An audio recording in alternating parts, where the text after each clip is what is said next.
नमस्कार दोस्तों, स्वागत है आपका हमारे YouTube channel agri expert Asim में। दोस्तों मैं गोविंद बेवाड़ा और आज हम बात करेंगे उद्यान विज्ञान में फल विज्ञान की जो सीरीज हम लेके आए हैं, उसमें हम फलों की खेती के बारे में अध्ययन कर रहे हैं। उस सीरीज का जो तीसरा पार्ट है या जो तीसरा अध्याय है पपीते के बारे में।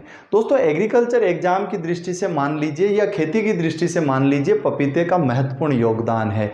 यह बहुत ज़्यादा क्वेश्चन पूछे जाते हैं यहाँ से, बहुत ज़्यादा इसकी खेती में प्रॉब्लम्स आती है, क्या क्या समस्याएं आती है, क्या क्या हमें ध्यान रखना है, कहाँ कहाँ एग्रीकल्चर एग्जामिनेशन में हमें कंफ्यूज किया जाता है, उन सारी चीज़ों की बात करेंगे दोस्तों। तो शुरुआत करते हैं आज का टॉपिक पपीता।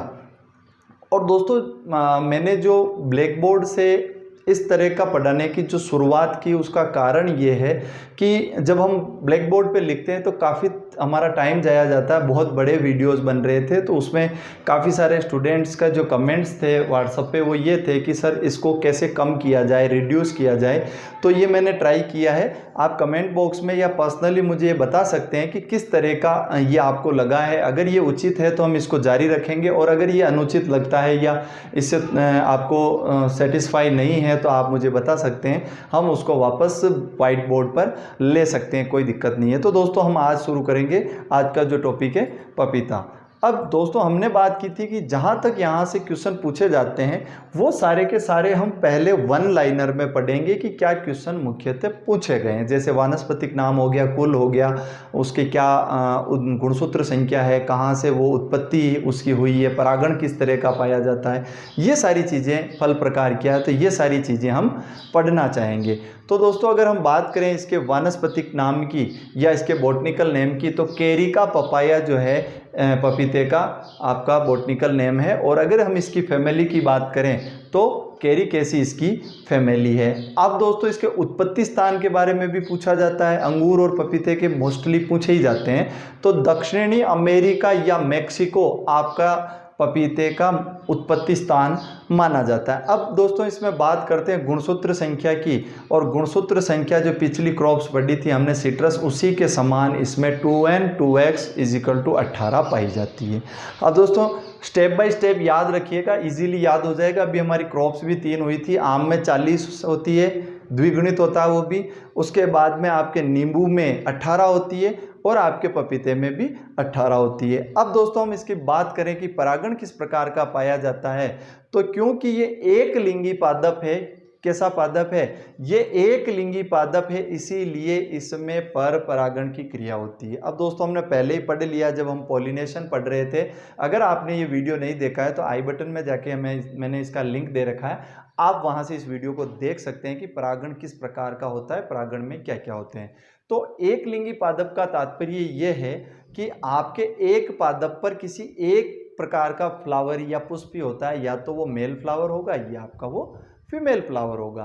तो इस तरह का अगर प्लांट है तो उसका जो उदाहरण पपीता है, तो इन दोनों में जो है आपकी जेंडर प्रॉब्लम या लिंग समस्याएं पाई जाती है, जिससे अपने प्रोडक्शन में काफ़ी कमी होती है। अब इसी को दूर करने के लिए हम जो बगीचा है उसमें नर एवं मादा किस्मों का या पौधों का एक अनुपात रखते हैं। जो क्वेश्चन पूछा जाता है कि भाई पपीते में लिंग समस्या को दूर करने के लिए नर मादा पौधे का अनुपात कितना रखा जाता है, तो अगर हम मादा प्लांट या फीमेल प्लांट 10 लगा रहे हैं तो हमें एक मेल प्लांट की आवश्यकता होती है। यानी अगर फीमेल इज टू मेल की बात करें तो 10:1, 10 फीमेल प्लांट 1 मेल प्लांट, ये हमें रेशियो रखना पड़ेगा, तभी जाके हमारा जो परागण की क्रिया है वो सही से होगी।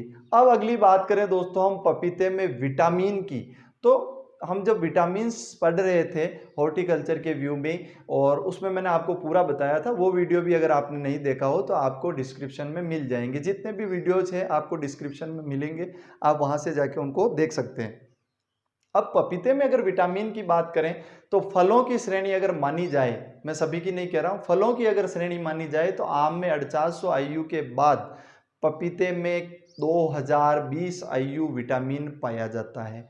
अब ये तो हो गई विटामिन ए की बात। उसके बाद कुछ विटामिन और पाए जाते हैं। विटामिन बी टू इसमें 250 mg पर 100 ग्राम पाया जाता है, 250 mg पर 100 ग्राम पाया जाता है। अब दोस्तों इसमें क्वेश्चन क्या, मोस्ट क्वेश्चन इसके प्रवर्धन से लेकर पूछा जाता है, एकमात्र विधि है इसके प्रवर्धन की, या क्वेश्चन पूछा जाता है निम्न में से कौन से फल वृक्ष में केवल बीज के द्वारा प्रवर्धन होता है, तो दो फल वृक्ष है दोस्तों, याद रखना। जब हमने लैंगिक प्रवर्धन या प्रवर्धन पढ़ा था तब भी मैंने बताया था, पपीता और फालसा दो ऐसे फल वृक्ष हैं जिनमें केवल और केवल लैंगिक विधि के द्वारा यानी केवल बीज के द्वारा प्रवर्धन होता है, इसके अलावा किसी भी विधि से प्रवर्धन होना संभव नहीं है।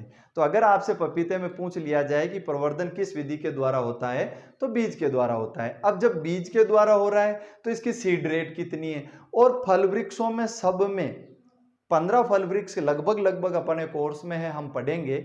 उनमें से केवल एकमात्र फल वृक्ष है जिसकी सीड रेट पूछी जाती है। क्वेश्चन को आप इंपोर्टेंट लिख दीजिए, स्टार मार्क कर दीजिए। एकमात्र फल जिसकी सीड रेट बीज दर पूछी जाती है। क्यों? क्योंकि ये बीज दर से इस प्रोपोगेट होता है। अब बीज रेट की बात आए या सीड दर की बात आए तो कितनी बीज दर पर हेक्टेयर आवश्यक होती है, तो आपसे ये क्वेश्चन कई बार जेट, एग्रीकल्चर के सभी एग्जामिनेशन, ऑलमोस्ट सुपरवाइजर में भी ये क्वेश्चन एक बार पूछा हुआ है कि पपीते की बीज दर कितनी होती है, तो 1 हेक्टेयर में 250 ग्राम बीज की आवश्यकता होती है। इस क्वेश्चन को थोड़ा सा आप स्टार मार्क करके लिख लीजिएगा। और कई बार कंफ्यूज करने के लिए पूछा जाता है पपीते में वानस्पतिक प्रवर्धन किस विधि के द्वारा होता है, आपको चौथा ऑप्शन मिलेगा उपरोक्त में से कोई नहीं। क्यों? क्योंकि किसी भी वानस्पतिक विधि के द्वारा पपीते में प्रोपोगेशन नहीं किया जा सकता, केवल आपके सीड के द्वारा कर सकते हैं। उसके बाद हम पहले ही बात कर चुके हैं कि विटामिन ए, B2 और C की इसमें थोड़ी प्रचुरता पाई जाती है। अब क्वेश्चन पूछा जाता है पपीते का इंपॉर्टेंट रोग कौन सा है, हम आगे सब पढ़ेंगे, लेकिन ये जो सारे वन लाइनर है ये कभी ना कभी क्वेश्चन पूछे हुए हैं। तो अगर पूछ लिया जाए कि पपीते का जो प्रमुख रोग है वो कौन सा है, तो आप इसे पादगलन रोग कह सकते हैं, इसे फूट रोट ऑफ पपाया कह सकते हैं। अब ये किससे होता है, तो ये फाइटोप्थोरा कवक के कारण होने वाला रोग है। होता क्यों है, ज्यादा पानी भरा रह गया, आपकी फंगस लग गई। फंगस कौन सी लगी? फाइटोप्थोरा।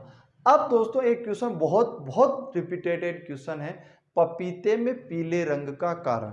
हमने सारे के सारे रसायन 2 या 3 भाग में क्लियर किए हैं। फलों के रसायन मैंने आपको अलग बताए हैं, सब्जियों के रसायन अलग बताए हैं, किस कारण पीला रंग होता है, किस कारण कड़वापन होता है, सारे मैंने क्लियर किए हैं। आप वहां जाके उन वीडियोस को देख सकते हैं। लेकिन हम यहां भी एक एक पढ़ेंगे कि पपीते में पीले रंग का कारण क्या है। तो केरिका जेंथिन नामक रसायन, केरिका जेंथिन नामक रसायन या आपके कारण, केरिका जेंथिन के कारण पीलापन पाया जाता है। अब फिर क्वेश्चन पूछे जाते हैं कि किचन गार्डनिंग में पपीते की कौन सी किस्म उपयोगी है। किचन गार्डनिंग का मतलब ये हो गया है कि आप अपने घर पे अपनी घर के सदस्यों की पूर्ति के लिए घर के आसपास पड़ी खाली भूमि में अगर पूरे साल के लिए आप अपनी घर की सब्जियां या फल लगा रहे हो तो वो आपकी गृह वाटिका या किचन गार्डनिंग होती है। अब किचन गार्डनिंग में पपीते की कौन सी वैरायटी फेमस है या प्रसिद्ध है, बहुत बार पूछा हुआ क्वेश्चन है, स्टार मार्क करना आप। अब देखिए दोस्तों, ऐसी वैरायटी वहां पे लगेगी जो छोटी हो, कम जगह में, कम आपको छोटी जगह में अच्छा प्रोडक्शन मिल सके, यानी पूसा नन्हा। जो पूसा नन्हा वैरायटी है वो आपकी किचन गार्डनिंग के लिए परफेक्ट वैरायटी है। तो अगर आपसे क्वेश्चन पूछा जाए कि किचन गार्डनिंग के लिए कौन सी वैरायटी फेमस है, तो पूसा नन्हा जो वैरायटी है वो किचन गार्डनिंग के लिए प्रसिद्ध है। उसके बाद बात करते हैं दोस्तों, पपीते में पपेन प्राप्त होता है और क्वेश्चन पूछा जाता है पपीते से प्राप्त होने वाले रसायन को क्या कहते हैं या पपीते से क्या प्राप्त किया जाता है। तो पपेन प्राप्त किया जाता है और पपेन के बारे में हम आगे पूरा का पूरा पढ़ेंगे कि ये कैसे प्राप्त होता है, कितना प्राप्त होता है और इसका उपयोग क्या है। ये सारे के सारे वो वन लाइनर है जो कभी ना कभी एग्जाम में पूछे हुए हैं। अब फिर एक क्वेश्चन पूछा जाता है, विश्व की सबसे अच्छी या सर्वोत्तम पपीते की किस्म कौन सी है। क्वेश्चन बहुत बार पूछा हुआ है, विश्व की सबसे उत्तम या सर्वोत्तम और सबसे अच्छी पपीते की किस्म कौन सी है। पूसा डेलिशियस। क्यों है दोस्तों, उसके पीछे कारण है। पहली बात, ये गाइनोडायोसिस किस्म है, मादा उभयलिंगी है, इसमें लिंग समस्या नहीं पाई जाती। आपके एक ही प्लांट पे आपको मेल फीमेल फ्लावर मिलेंगे या एक ही फ्लावर में आपको मेल फीमेल फ्लावर मिल जाएंगे। कुल मिला के आपको जो जेंडर प्रॉब्लम है वो इसमें नहीं पाई जाएगी। मादा उभयलिंगी या गायनोडायोसिस किस्म ये कहलाती है। उसके बाद अगर हम बात करें कि इसमें शुगर परसेंटेज कितने होते हैं, शर्करा की मात्रा कितनी होती है, तो वो भी इसमें 13% होती है। इसलिए विश्व में सर्वाधिक कौन सी उत्तम किस्म मानी जाती है, तो पूसा डेलिशियस मानी जाती है। अब दोस्तों बात आती है कि इसका फल प्रकार कौन सा है। और जब हमने फल प्रकार का वीडियो पढ़ा था तो मैंने आपको बताया था कि किस प्रकार के फल को अस्टिल कहते हैं, बेरी किसे कहते हैं, सिंगल सीडेड बेरी किसे कहते हैं, सोरोसिस किसे कहते हैं। तो उसी प्रकार में से एक प्रकार है बेरी, और हिंदी में इसे सरस फल कहा जाता है। मतलब ये हो गया सीधा सीधा जिसमें बहुत सारे बीज बनते हो, जिसमें बहुत सारे बीज बनते हो। आपकी नॉर्मल भाषा में अगर हम समझाना चाहें तो इसे किस प्रकार का फल है पपीता, तो पपीता बेरी या सरस प्रकार का फल है। उसके बाद दोस्तों इसके पुष्प के प्रकार की बात करें कि इसमें पुष्प प्रकार कौन सा होता है, तो सॉलिटरी टाइप पुष्प इसमें पाया जाता है। क्वेश्चन सीधा सीधा पूछते हैं पपीते में पुष्प का प्रकार होता है पेनिकल, सॉलिटरी, इस तरह से आपको क्वेश्चन पूछा जाएगा। तो आपको क्या देना है आंसर, पपीते में सॉलिटरी प्रकार का पुष्प क्रम पाया जाता है। दोस्तों बात आती है खाने योग्य भाग की। और जब खाने योग्य भाग हम आम में भी पढ़ रहे थे तो मैंने बताया था आपको, जब आउटर मेम्ब्रेन नहीं खाई जाती है, इनर मेम्ब्रेन नहीं खाई जाती है, आपका मिड वाला पार्ट खाया जाता है। तो इसमें भी यही स्थिति है, छिलका नहीं खाया जाता है, आंतरिक सीड होते हैं वो नहीं खाए जाते हैं। अब बीच का जो भाग होता है इसे मध्य फल भित्ति या मीजोकार्प कहा जाता है। मीजोकार्प या मध्य फल भित्ति जो है वो पपीते का खाने योग्य भाग है। क्वेश्चन बहुत बार पूछा जाता है, ऐसे क्वेश्चनों को आप स्टार मार्क जरूर करें। उसके बाद बात आती है पपीते का सर्वाधिक उत्पादन कहाँ होता है, तो कर्नाटका में सर्वाधिक उत्पादन होता है। और उत्पादन की अगर बात करें दोस्तों किसी भी फ्रूट से संबंधित हो सकता है, कहीं आंकड़े बहुत ज़्यादा पुराने हो, कहीं थोड़े पुराने हो, लेकिन ये हमेशा चेंजेज होते रहते हैं। इसीलिए मैं कोशिश करता हूं कि प्रोडक्शन प्रोडक्टिविटी से संबंधित आपको जो आंकड़े हैं वो इन क्लासों में नहीं पढ़ाए जाएं। जब आपका एग्जामिनेशन हो रहा हो तब आप उन डाटाज को, उन प्रोडक्शन को वहाँ कहीं से कलेक्ट करें और वहाँ से पढ़ें, जिससे क्या होगा आपके जो डाटा हैं, आप जो पढ़ रहे हैं वो एक्यूरेसी में आप दे पाएंगे। तो प्रोडक्शन और प्रोडक्टिविटी मेरी सलाह है किसी भी क्लास से पढ़ें, किसी भी प्लेटफॉर्म से पढ़ें, लेकिन एग्जाम से जस्ट 10 से 15 दिन पहले आप पढ़ें। इससे पहले या ज़्यादा, क्योंकि कोई आइडिया नहीं है कि हमारे एग्जामिनेशन कब होंगे, आज मैं ये वीडियो बता रहा हूँ वो कब तक आप देखेंगे, तो वहाँ पे आपको प्रोडक्शन प्रोडक्टिविटी में नहीं जाना है। तो आप थोड़ा सा ये ध्यान रखें। अब दोस्तों बात आती है कि राजस्थान में जो उपयुक्त किस्में हैं वो कौन कौन सी है। एक बार एग्जामिनेशन में पूछा हुआ है राजस्थान के लिए पपीते की कौन सी किस्में उपयुक्त, कौन सी किस्में उपयुक्त है। अंगूर और पपीते दोनों में ये क्वेश्चन पूछे जाते हैं और बहुत ज्यादा पूछा गया। तो हनीड्यू और कुर्ग हनीड्यू ये दो किस्में हैं जो राजस्थान की जलवायु के परिप्रेक्ष्य में आपके पपीते की सर्वाधिक फेमस या सर्वाधिक उपयुक्त किस्म है। अब फिर बात आती है, क्वेश्चन पूछा जाता है CO5 किस्म किस लिए उपयोगी है, CO5 किस्म किस लिए उपयोगी है। तो CO5 किस्म जो है वो आपके पपेन उत्पादन के लिए उपयुक्त है और इससे 1500 से 1600 किलो पपेन प्राप्त होता है। अब ये पपेन क्या होता है ये हम आगे पढ़ेंगे। और अब अगर बात आती है दोस्तों कि पपीता पाला असहनशील किस्म, अब ये क्वेश्चन पूछा जाता है निम्न में से कौन सा फल वृक्ष पाला असहनशील है, या निम्न में से कौन सा फल वृक्ष पाला संवेदनशील है। देखिए दोनों चीजें एक ही है, असहनशील या संवेदनशील। आपको ये ध्यान रखना है पूछ क्या रहा, सहनशील और असहनशील और संवेदनशील दोनों समान है। यानी ऐसी फसल या ऐसा पौधा जो पाले में फ्रोस्ट में खड़ा नहीं रह सकता, पाले से सर्वाधिक प्रभावित होता है, तो कौन सा है, पपीता। और जब हमने फ्रोस्ट या हमने एडवर्स कंडीशन पढ़ी थी वहां पढ़ा था कि पाले या तुषार से सबसे ज्यादा अगर इफेक्ट किसी फल वृक्ष को होता है तो पपीता और केला दोनों को होता है। वहां मैंने बताया था क्यों होता है, पत्ते चौड़े होते हैं, उनका जो बर्फ बनता है तो आयतन बढ़ जाता है। ये सारी चीजें हमने वहां डिस्कस कर ली थी। अब क्वेश्चन पूछा जाता है कि सर्वाधिक असहनशील या संवेदनशील किस्म कौन सी, फसल कौन सी है, पपीता है। अब फिर भी एक चीज, एक बार क्वेश्चन पूछा हुआ है कि पपीते में कौन सा पपीता है जो पाले के लिए सहनशील है। हालांकि वो प्रोडक्शन इतना नहीं देता है, लेकिन एक बर्फीले स्थानों पर होने वाला माउंटेन पपाया जिसे कहा जाता है कैरिका कैंडा मार्कोन्सिस, कैरिका कैंडा मार्कोन्सिस नामक जो वैरायटी है, इसे हम माउंटेन पपाया कहते हैं, इसे हम पहाड़ी पपीता कहते हैं। ये आपके बर्फीले स्थानों पर हो सकता है।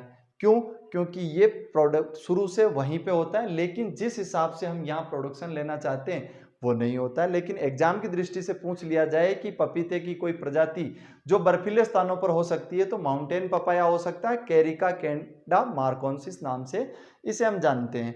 अब उसके बाद में हम प्रोडक्टिविटी की बात करते हैं कि ऐसा कौन सा फल है जिसकी सर्वाधिक प्रोडक्टिविटी होती है। तो दोस्तों केला सबसे ज्यादा प्रोडक्टिविटी वाला फल है। विश्व में सबसे ज्यादा उत्पादकता किसी फल की होती है तो केले की होती है।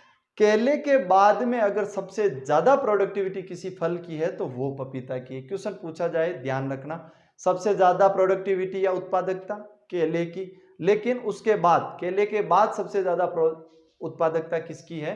पपीते की, यानी उत्पादकता में पपीता दूसरे स्थान पर आता है। के बाद दोस्तों हम बात कर रहे थे पपीते के 1 ग्राम बीज में कितने सीड आते हैं। ये क्वेश्चन एक दो बार कहीं यूपी बोर्ड में पूछा हुआ है। बहुत हल्के बीज होते हैं, बहुत महंगे बीज होते हैं। 1 ग्राम सीड में 20 बीज इसमें आते हैं, कहीं क्वेश्चन पूछ लिया जाए तो आप थोड़ा सा आइडिया रखना। अब दोस्तों उसके बाद बात आती है कि पपीते के उपयोग क्या होते हैं। अब मुख्यतः उपयोग तो क्या होता है, फल के रूप में होता है, हम उसको उपयोग करते हैं फल के रूप में। कहीं कहीं कच्चे फलों से सब्जी बनाई जाती है। उसके बाद अगर हम इसका व्यापारिक दृष्टि से उपयोग देखें तो 2 तरह के केमिकल या 2 तरह के रसायन यहां से हमें मिलते हैं। पहले का नाम है पपेन, दूसरे का नाम है कार्पिन। अब दोस्तों पपेन हम सबने सुना है, कार्पिन होता क्या है? कार्पिन भी इसी फल या पपीते से बनने वाला पदार्थ या रसायन है जो 2 कामों में आता है। एक तो आपका हार्ट स्टिमुलेंट है, हृदय रोग में काम आता है। दूसरा आपका डायूरेटिक है, यानी आपको यूरिन संबंधी बीमारी है या मूत्र रोग है, उस कंडीशन में आपका ये उपयोग में आता है कार्पिन। क्वेश्चन पूछा जाता है कार्पिन जो डायूरेटिक और हार्ट स्टिमुलेंट है किस फल से प्राप्त होता है? तो किससे प्राप्त होता है? आपको पपीते से प्राप्त होता है। अब दोस्तों हम बात करेंगे पपेन के बारे में। यहां से क्वेश्चन बहुत पूछे जाते हैं कि पपेन होता क्या है, प्राप्त कैसे होता है, कौन सी किस्म सर्वाधिक इसके लिए उपयोगी है। अब अगर दोस्तों हम बात करें कि पपेन क्या होता है, तो पपीते के कच्चे फलों से जो दूधनुमा पदार्थ या दूधनुमा जो तरल पदार्थ हमें मिलता है, उसको सुखाकर जो रसायन बनाया जाता है या जो प्राप्त होता है, उसे हम पपेन कहते हैं। अब पपेन बात हो गई, पपीते के किस प्रकार के फलों से मिलेगा? कच्चे फलों से। ये ध्यान रखना है हमें, क्योंकि जब हम कच्चे फलों को कहीं से आप चीरा लगा के देखिए, एक वाइट कलर का लेटेक्स या दूध निकलता है, उसी से हम पपेन प्राप्त करते हैं। अब प्रति पौधा पपेन कितना प्राप्त होता है, क्वेश्चन पूछा हुआ है। यहाँ पे हम वही डिस्कस कर रहे हैं एज इट इज जो क्वेश्चन पूछे जाते हैं कि भाई पपेन क्या होता है, कच्चे फलों से प्राप्त रसायन। और उसके बाद हम बात करें कि एक पौधे से कितना प्राप्त होता है, तो लगभग 100 ग्राम प्राप्त होता है। अब फिर हम पपेन प्राप्त कब करना चाहिए, तो सुबह के 6 से 9 बजे के वक्त हम क्या करेंगे, पपीते के जो फल हैं उनको चीरा लगाएंगे और हम वहां से जो लेटेक्स प्राप्त होगा उससे प्राप्त करेंगे, उससे हमें पपेन मिलेगा। अब पपेन में प्रोटीन कितनी पाई जाती है, तो पपेन में 72% प्रोटीन पाई जाती है। और एंजाइम कौन सा पाया जाता है, क्वेश्चन पूछ लिया जाए तो पपीते में पेप्सिन एंजाइम पाया जाता है। और पेप्सिन एंजाइम उदर रोग में, आपके पेट संबंधी रोग में, स्टोमक डिजीज में काम में आता है। जहां में अपच संबंधी डिजीज होती है वहां पे आपका पेप्सिन एंजाइम काम आता है।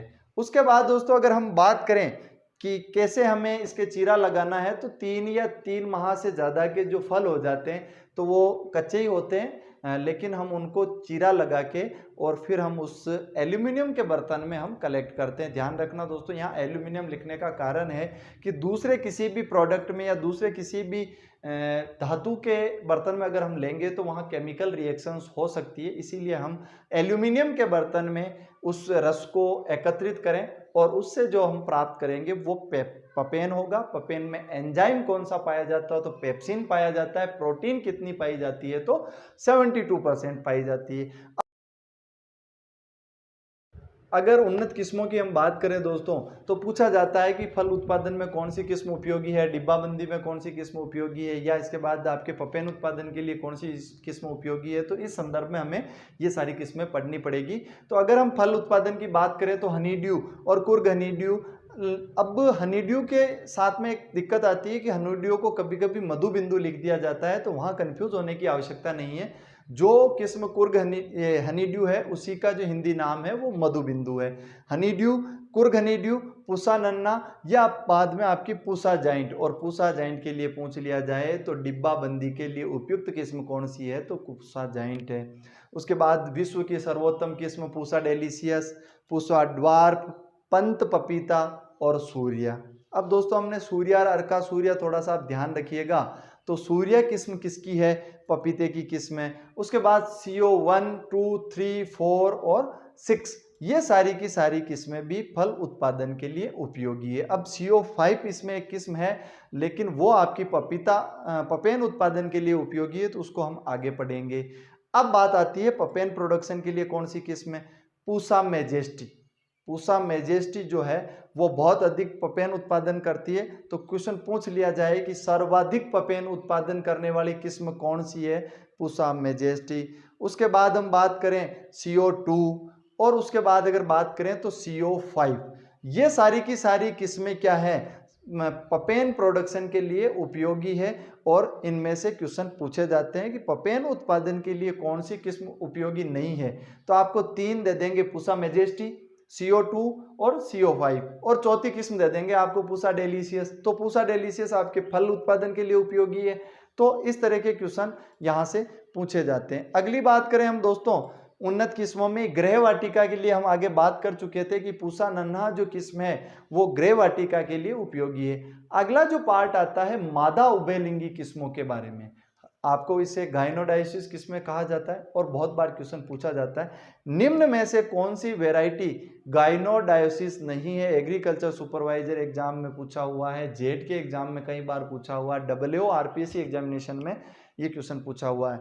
तो हम यहाँ बात करेंगे उन किस्मों की जो गाइनोडाइसिस है या मादा उभयलिंगी है। तो उसमें Pusa majesty, Coorg honeydew, Taiwan red lady 786, ये बहुत ज्यादा चल रही है अभी, ताइवान रेड लेडी 786। उसके बाद पूसा डेलिशियस सर्वोत्तम किस्म है, ये हमने बात कर ली थी। उसके बाद ताइवान और ये सूर्या, ये सारी की सारी आपकी गाइनोडाइसिस किस्में हैं। अब दोस्तों कुछ बात आती है, क्वेश्चन मैंने पूछा था, बताया भी था आपको जब CIAH पढ़ रहे थे, सेंट्रल इंस्टीट्यूट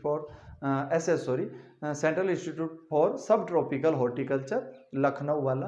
तो हमने एक बात की थी पपीते के बारे में, अमरूद के बारे में, कि क्वेश्चन पूछा गया है और पूछे जाते हैं कि अमरूद की ललित किस्म कहाँ से निकली है, या आपसे पूछ लिया जाए कि पपीता की सूर्या किस्म कहाँ से निकली है। तो इस तरह की, या कौन सी किस्म में गुदा किस प्रकार का है, तो ऐसी सारी की सारी चीजें हम यहाँ डिस्कस करेंगे जिनकी कुछ न कुछ स्पेशलिटी है। अब दोस्तों हम यहाँ बात करें कि सूर्या किस्म जो है उसका जो पल्प है, वो गुदा है, वो किस प्रकार का है। तो सूर्या का जो गुदा है वो गुलाबी रंग का है। उसके बाद हम बात करें ताइवान का जो गुदा है वो किस प्रकार का है, तो ताइवान किस्म का गुदा लाल रंग का होता है, लाल रंग का होता है। उसके बाद सनराइज सोलो एक किस्म है दोस्तों जिसमें केवल फीमेल फ्लावर बनते हैं, केवल और केवल फीमेल फ्लावर बनते हैं, और इस किस्म में लगने वाले फल का जो गुदा है वो गुलाबी रंग का होता है। मैंने पहले बात की थी, आप ध्यान रखिएगा। अगर सूर्या की बात करें गुलाबी, आपके ताइवान की बात करें लाल, और सनराइज सोलो की बात करें पल्प गुलाबी रंग का होगा। लेकिन सनराइज सोलो ऐसी वैरायटी है जिसमें केवल और केवल कौन सा पार्ट होता है, फीमेल पार्ट होता है, मेल पार्ट उसमें नहीं होता है, ये आप ध्यान रखिएगा। उसके बाद दोस्तों बात करते हैं अगली, कुछ वैरायटीज की जो कहाँ से निकली है, तो अगर हम बात करें कि पंतनगर से कौन कौन सी किस्म निकली है, तो पंतनगर की किस्मों में बड़ा इजी है, आगे आपको पंत नाम लिखा हुआ मिलेगा। हमने जब अग्रनाम की बात की थी, वो वीडियो भी मैंने स्पेशल बना रखा है कि किस इंस्टीट्यूट से निकलने वाली किस्म का अग्रनाम क्या होता है, उसको भी जरूर देखें दोस्तों। नहीं देखा है तो आई बटन में आपको लिंक मिल जाएगा, या आप डिस्क्रिप्शन में भी जाके प्लेलिस्ट से वो वीडियो देख सकते हैं। अब दोस्तों बात करें अगली कि पूसा बिहार से कौन कौन सी किस्में निकली। अब दोस्तों यहाँ बात आती है, जब हम बात करते हैं पूसा की, तो सारी की सारी किस्में जो दिल्ली से निकलती, लेकिन अगर हम बात करें पपीते की, तो पपीते की जितनी भी किस्में हैं पूसा नाम से, वो ऑलमोस्ट बिहार से निकली हुई है। थोड़ा सा ध्यान रखिएगा, बिहार में जो पूसा का इंस्टीट्यूट अभी भी स्थापित है, रीजनल इंस्टीट्यूट चलता है, जहाँ पे पहले पूसा एस्टेब्लिश हुआ था, वहां से ये किस्में निकली हुई है। पूसा मेजेस्टी, पूसा डेलिशियस, पूसा नन्हा, पूसा जाइंट और पूसा ड्वार्फ, ये सारी की सारी वेराइटीज पूसा से निकली हुई है। उसके बाद दोस्तों हम बात करें IIHR या हसरगट्टा बेंगलोर से कौन सी किस्में निकली हुई है। सूर्या, आपकी CO2, CO3, CO4, CO5, CO6 और CO7। अब बात आती है यहां पे थोड़ा कंफ्यूजन की, कोयम्बटूर, CO का मतलब होता है दोस्तों कोयम्बटूर नाम होता है, इसका जो शॉर्ट फॉर्म है।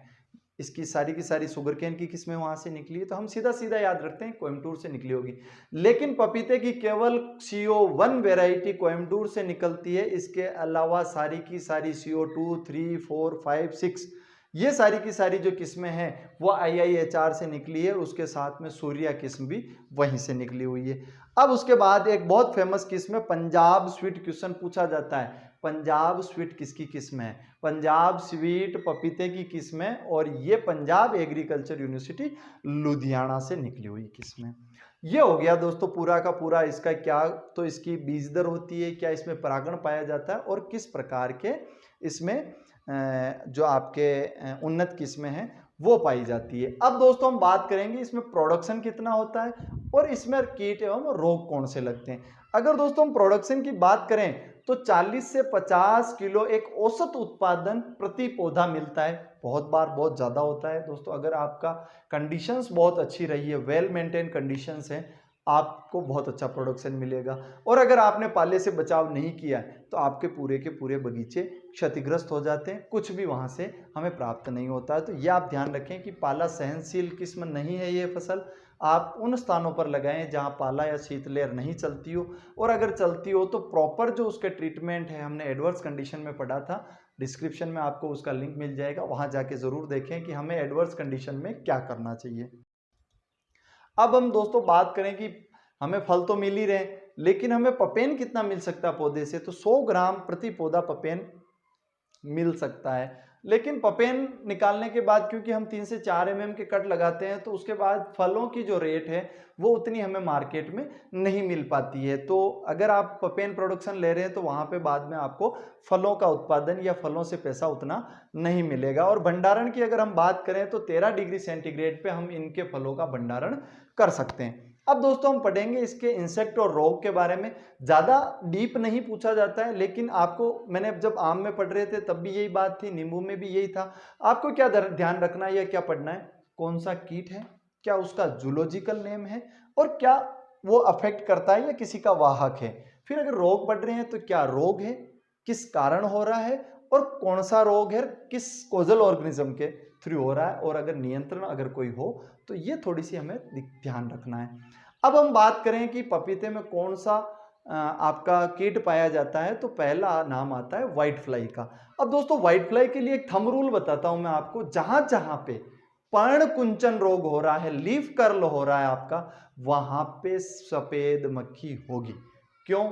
सफेद मक्खी माँ है, वाहक है वायरस की, बेमेसिया टेबेकाई कहा जाता है इसको, और यही एकमात्र वाहक है इस वायरस का। कौन से वायरस का? लीफ कर्ल वायरस का जो वाहक है वो आपका सफेद मक्खी है। यानी जिस फसल में लीफ कर्ल हो रही है, पर्ण कुंचन हो रहा है, गुच्छा मुच्छा रोग हो रहा है, मोजेक रोग हो रहा है, इसका मतलब आपके उस फसल में एक कीट आवश्यक होगा, और वो मेजर कीट कौन सा है? आपका सफेद मक्खी है। क्वेश्चन पूछ लिया जाए पपीते में फल मक्खी का जूलॉजिकल नाम क्या है? बेमेसिया टेबेकाई। यह क्वेश्चन पूछ लिया जाए पपीते में पर्णकुंचन रोग का वाहक कौन है, वेक्टर कौन है, बेमेसिया टेबेकाई। ये क्वेश्चन स्टार मार्क कर लेना, 2-3 बार पूछा हुआ क्वेश्चन है। उसके बाद दोस्तों अगले कीट की बात करते हैं हम, पपीते का एफिड। पपीते का एफिड एफिस गोसिपाई के नाम से, और यही एफिड आपको मालवेसीरम या गोसिपियम स्पीसीज यानी कपास में देखने को मिलता है, और ये भी वाहक है एक वायरस का, और वो हम आगे रोग में पढ़ेंगे कि ये किस किस के वाहक हैं।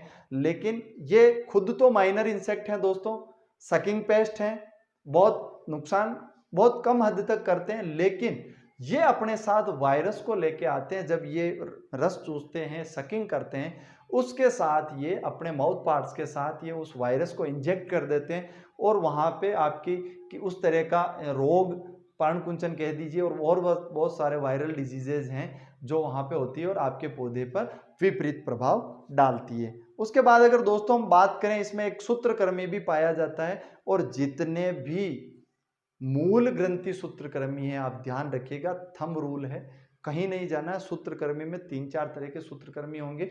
जब हम अनाजीय फसलें पढ़ेंगे वहां हेटेरोडेरा आता है, हेटेरोडेरा एविनी, स्पीसीज चेंज होती जाएगी। और उसके बाद अगर हम सब्जियों की और फलों की बात करते हैं, जहां पे आपको वर्ड मिल जाए मूल ग्रंथि, मूल यानी जड़, ग्रंथि यानी नोड, आप किस उस पौधे की जड़ में देखिए, अगर जड़ में आपको गांठ नुमा स्ट्रक्चर मिल रहा है, यानी वो आपका मूल ग्रंथि जड़ गांठ सूत्रकृमि है।